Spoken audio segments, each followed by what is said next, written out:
കത്തിക്കാരടിയില്ലേ? ഒന്ന് കണ്ണൂര് കത്തിക്കല്ലേ നീ? ഇത് നിന്റെ ഷോ അല്ലേ? ഞാനിവിടെ കണ്ണൂരിന്റെ മണ്ണിൽ നിന്ന് ഞാനൊരു മോലിറക്കാം. ഞാൻ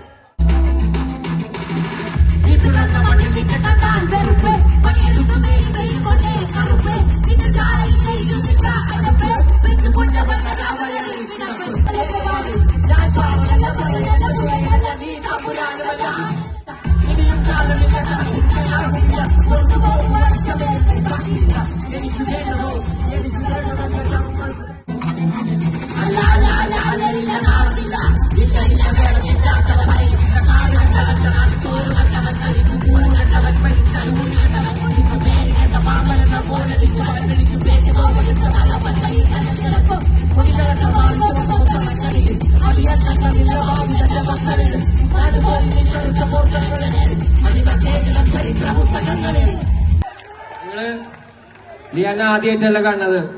ഞങ്ങളുടെ അനിയൻ ഗബ്രിയുടെ കൂടെ അവനെ പെർഫോം ചെയ്യുന്നുണ്ടായിരുന്നു. നമ്മൾക്ക് എവിടെയൊക്കെ പെർഫോം ചെയ്യാൻ പറ്റുന്നോ അവിടെയൊക്കെ പരമാവധി എന്റെ മോനെ ഞാൻ കേട്ടു. കണ്ണ you happy. Thank you so much.